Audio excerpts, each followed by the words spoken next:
What's up, guys? This is Prodigy.Entertainment. I'm Cameron Duncan. This is Gavin and Rigo. We're here to predict the section championship games, D1 through D4. Yep. And these games, they're going to be insane. Yeah, a lot of really close ones. Yeah. So we're going to start off with the 3-seed Rockland versus the number 1 seed St. Mary's. Just a little backstory on the playoffs so far. Rockland upset, in my opinion, like the most probable defending back-to-back section champions. They beat Franklin, who I thought Franklin would make it all the way. They beat him in a 3-game series. Yeah, they did go to a 3-game series, but Rockland really balled out in that last game, winning 7-1 against Franklin. Yep. And before that, they lost 0-2 in the first game, which was crazy. And Franklin had their best pitcher on the mound, so I thought it was over. No, and they balled out. And what they told us is we guys keep betting against them in order for them to win. Yeah, so they as you guys know, they see our stuff, so they're like, just keep betting against us. It's good luck, but St. Mary's is going to be a real test. Yeah. St. Mary's has always been in the fight. Killed Oak Ridge. I would say they had more of a, easier way to the playoffs. Franklin definitely had a more stacked team in terms of a 3-game series than Oak Ridge did. I think in a 1-game series, Franklin and Oak Ridge, it would be close, but in a 3-game, no. Yeah. So St. Mary's facing Oak Ridge right before they have to face Rockland. I mean, it's a lot easier than Rockland having to face Franklin. So Rockland's battle tested. They're ready. Oh, yeah, 100%. St. Mary's did have an easier time getting through. I mean, they had to play the 16th seed Franklin, and then moving into Intercom, which they beat easily, and then beating Oak Ridge twice in just 2 games, you know. Demolished them 8-4 and 8-0. Yeah, I mean, St. Mary's definitely had an easier path to the championship game, whereas Rockland had to, go, first off, they had to play Downey, which, even though they are a 14th seed, that whole area is really good for baseball, Turlock area. And then going to play Lincoln of Stockton, the 6th seed. Killed them.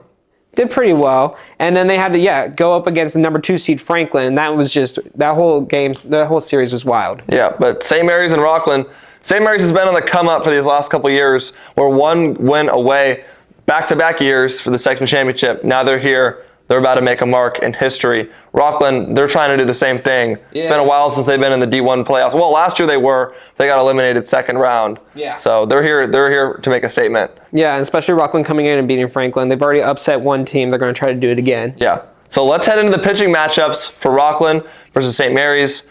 St. Mary's is going to go with junior Tanner Grove for a 1.1 ERA. I really thought it'd be the senior Michael Quedance, but word going around is it's going to be Grove, and I think that's why he only put up, I think he threw a complete game shutout against Oak Ridge. That's why he got the nod. 0, yeah. And honestly, if it ain't broke, don't fix it, Just keep going if he's doing as well as he is. Plus, they get a week break, too. Yeah. So, but Quedance is a lefty, and Rockland hasn't seen a lefty in a while because I'm pretty sure Franklin only had righties, so. I can't even remember an opponent they played that would have a lefty. Actually, I think Franklin, their last pitcher was a lefty, and they whooped on him. Maybe that's why they're going Tanner, because he's a righty. Yeah. Maybe it's all matchups probably for St. Mary's. St. Mary's is a good, smart coaching staff. Did Rockland play any lefties in league? Who was a lefty in league? They played Brady on Whitney. Oh, Brady's right. That's right. They did pretty good against Brady. So maybe it's probably all matchups. Yeah, I mean, honestly, Rockland's more battle tested than I would say St. Mary's is, even in league too. But, I mean, this game could really go either way. Yeah, and for Rockland's side, they're going with their junior Joey Lorenzini, who they call Joey Baseball. And he had a 2.1 ERA this year. He was kind of up and down. He didn't do too well against Whitney, but in the playoffs, killed Franklin. He shut them down. And I think 6 innings, he only gave up 1 hit. And he's getting the ball, even though he only had 1 playoff start. I mean, yeah, there's not really much to say about him. You saw what he did against Franklin, and I think it's smart for Rockland to keep going that path. If he's on a hot streak, let him go on the hot streak. Yeah. But I think both these teams, because they are playing pitchers that, have ups and downs or are not necessarily the number 1 pick usually, they need to be able to, they need to make that quick decision to pull them out after a bad inning. Yeah, especially because they have a lot of other good pitchers they could go with. Yeah, something like Whitney doesn't do very well is they don't pull pitchers out quick enough. Okay, yeah, because Rockland could go with Daniel Pantaleglo or Kyle Lorenzo, who's been really good in the bullpen situation, stuff like that. Or St. Mary's could pull Tanner Grove, but Quedance, like we were talking about, just for matchups. So you have 2 teams that have really deep pitching. Yeah, really deep. So if he has a bad inning, pull him out. Honestly, that's the best thing I think that they could both do. Yeah. All right, so what's your prediction? You know what? I got Rockland winning, though. I think they played really good against Franklin, and they were on a hot streak right now. I think Rockland's more battle-tested in league. I think they were more battle-tested going through the playoffs, and I got them beating St. Mary's 6-5. Oh, so you got a little high scoring. Oh yeah, both these teams can hit like crazy. I mean, they won 7-1 against Franklin, and they can hit. Yeah. And even when it was close, 5-4 against Franklin in the second game series that brought them to the third game, it's still lots of hits, you know. A lot of the Rockland players, like you said, you kind of hinted at towards the beginning, they want us to pick against them. And that's exactly what I'm going to do.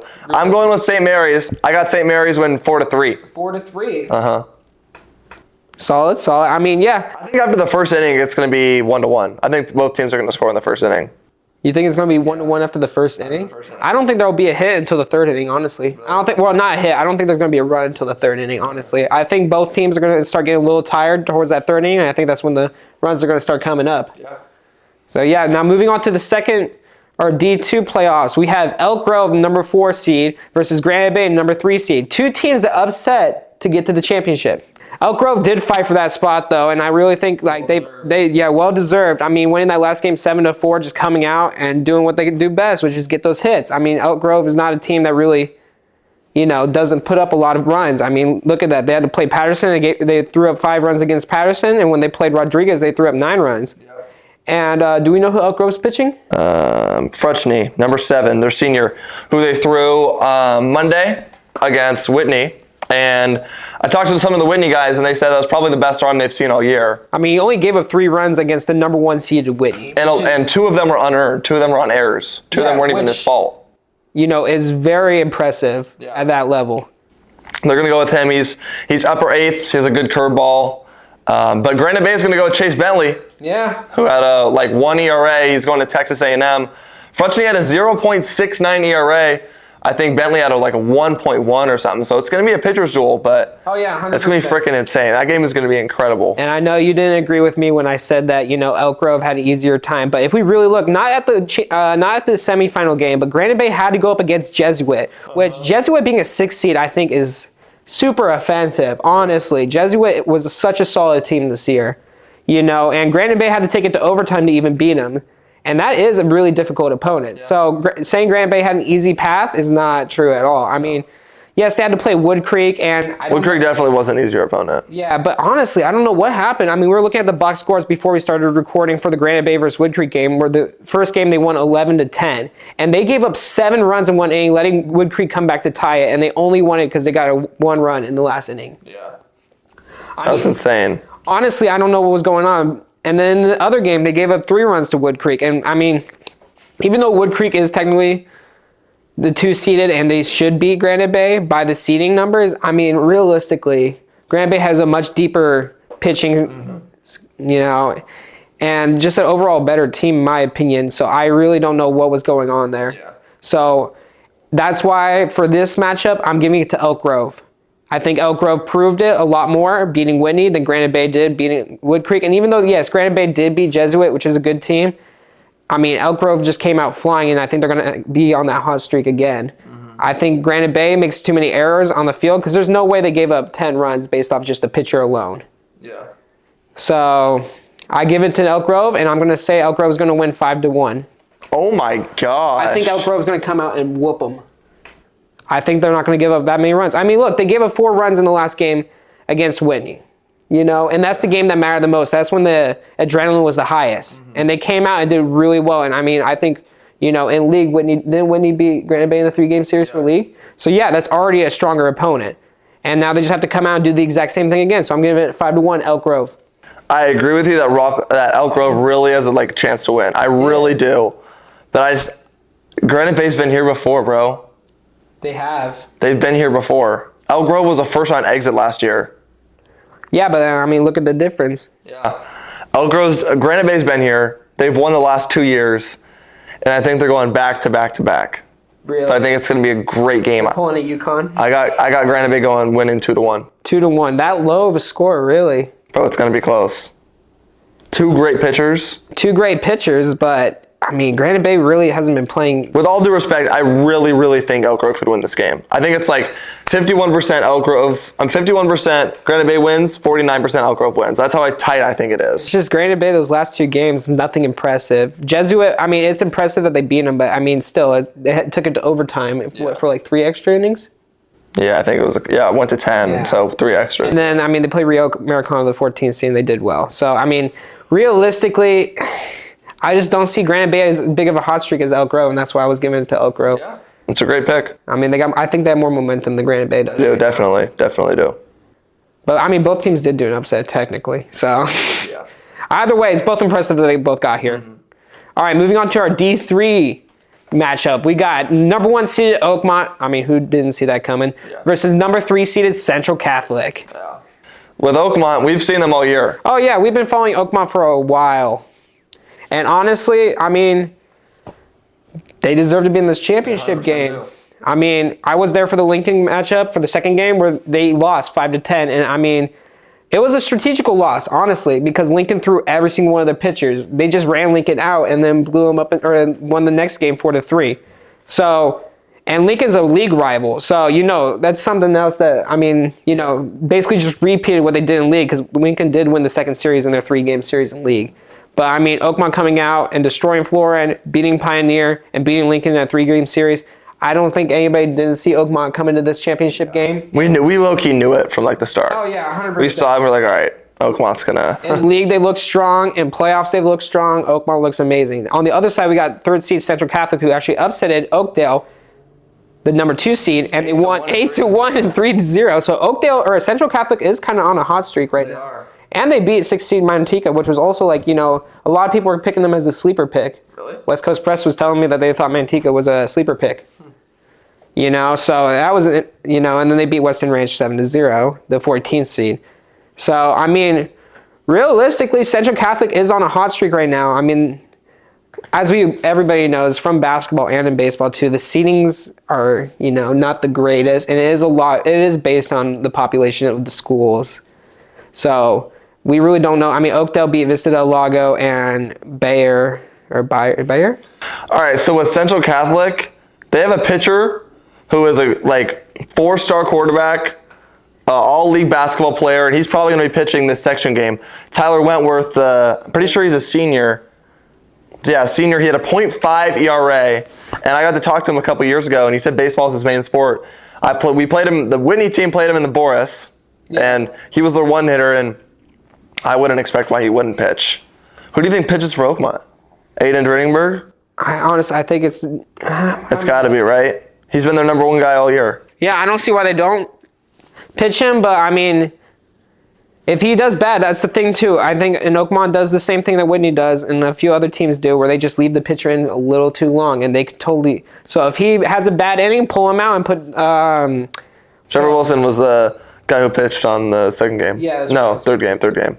Yeah, so I think, and he's just as good, I think, too. Oh, yeah. I mean, it's he was the one who no-hit Whitney. Yeah, and so with Oakmont... Realistically, with Oakmont right now, I think it's not much of their pitching skill is great. The only way that they lose is if they beat themselves.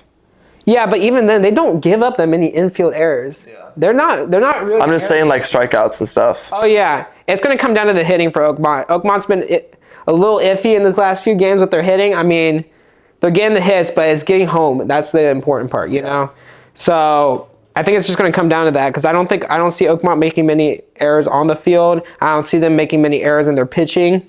It's really just going to come down to can they hit and can they get home because they get a lot of hits, but a lot of the time they end up leaving that guy on third base and they cannot bring him home. Yeah.